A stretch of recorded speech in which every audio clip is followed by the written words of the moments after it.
Ça a été tout un dossier en fin de semaine sur le Botox. Ça a commencé avec des jeunes, très jeunes, là, qui s'injectent au Botox. Puis après ça, autre questionnement. Vous avez peut-être vu ces articles du journal sur des professionnels de la santé, dans certains cas, qui abandonnent complètement la pratique médicale ou infirmière pour se concentrer sur l'esthétique, sur le Botox.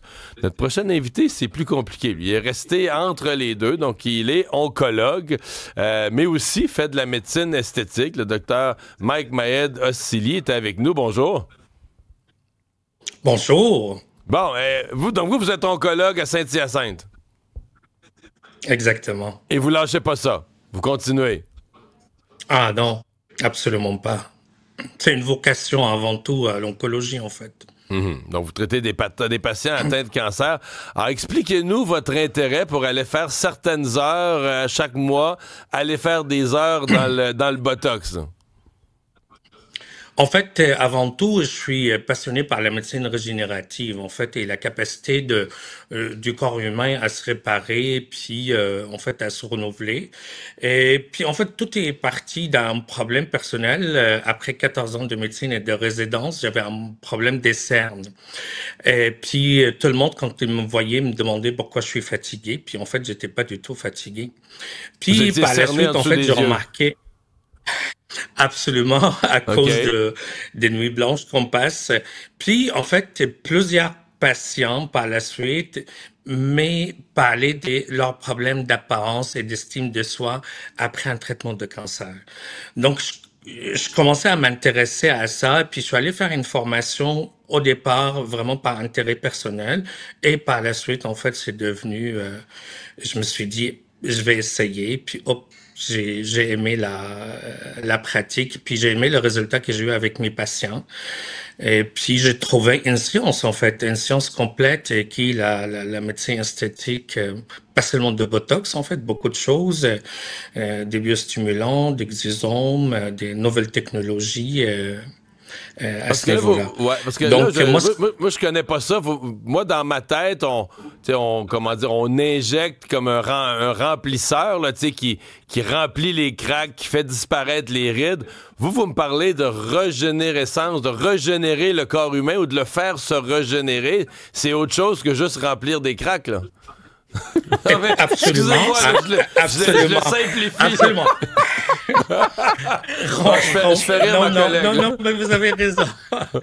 Vous avez raison. En fait, remplir ce qu'on appelle le filler, en fait, ça fait partie, en fait, de la médecine esthétique. C'est une petite partie, mais la tendance actuellement, depuis l'année dernière, va vers effectivement, la biostimulation. C'est-à-dire, on injecte des produits et qui vont stimuler la fabrication de collagène, d'élastine, la fabrication permanente. En fait, c'est un réel rajeunissement de la peau de visage et puis de cou et puis n'importe où dans le corps. C'est un réel rajeunissement, c'est-à-dire c'est vos propres cellules qui vont aller travailler sur, en fait, devenir de nouveaux jeunes. Et ça, c'est une médecine à part. Ça, c'est le côté scientifique de la médecine esthétique. Et puis la médecine, effectivement, à la carte. Et c'est pas pour tout le monde. Il faut faire une évaluation médicale. Il faut parler. En fait, moi, je suis oncologue, hein, donc dans ma pratique, il y a beaucoup d'évaluations, il y a beaucoup de rigueur. Et ça, je continue ça avec la médecine esthétique. C'est la même rigueur au niveau d'évaluation.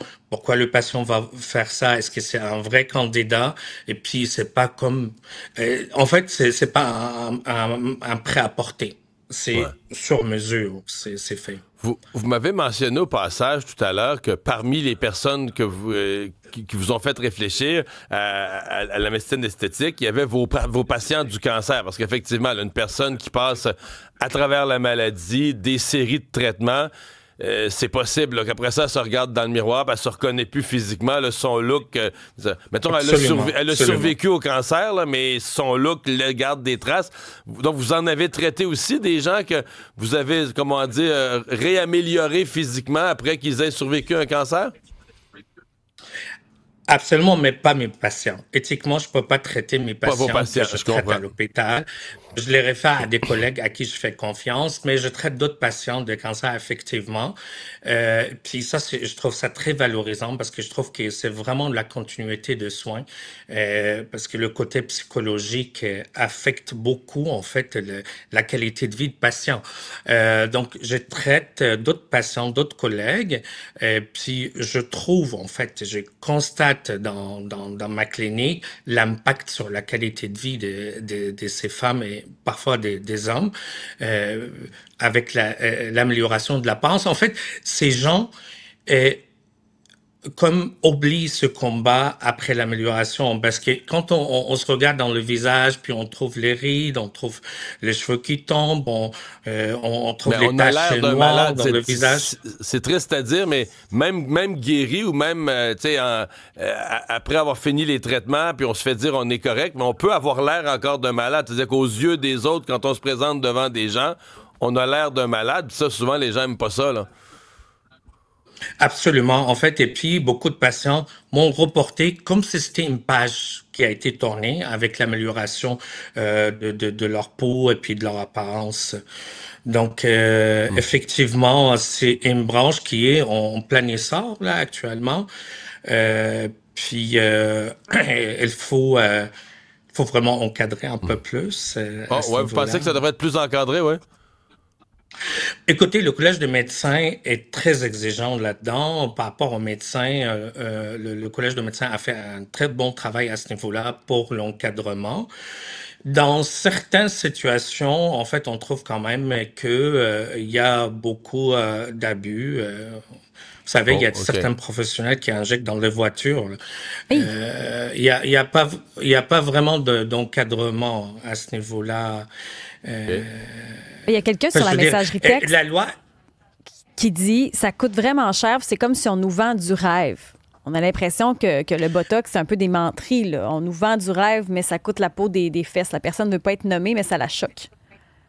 On sait-tu ça s'en Ben, est en fait mettre fait, dans la peau des fesses? Ça aurait pu les arrondir.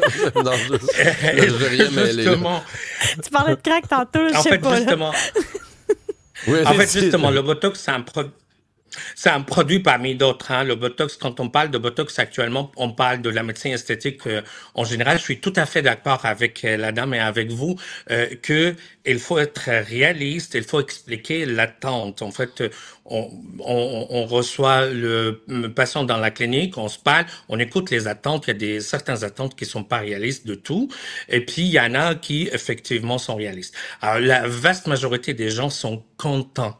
Alors, effectivement, avec la transparence, mais malheureusement, il y a un côté commercial, hein, même si, comme je vous ai dit, le Collège de médecins a mis des exigences et puis de recommandations très claires, comme par exemple l'évaluation médicale avant chaque procédure. En fait, le médecin doit rencontrer en personne le client ou le patient, doit écouter, doit s'assurer que ce patient veut vraiment ses soins et la raison pour avoir ses soins et doit par la suite émettre une ordonnance s'il travaille avec des infirmières. Puis le médecin doit être très proche de la clinique. Si c'est pas dans le clinique, sur le collège de médecins, il doit être à 15 kilomètres, c'est-à-dire un quart d'heure en cas de complications. Et ça, je peux vous dire, dans la plupart des cas, c'est pas respecté malheureusement. Hein.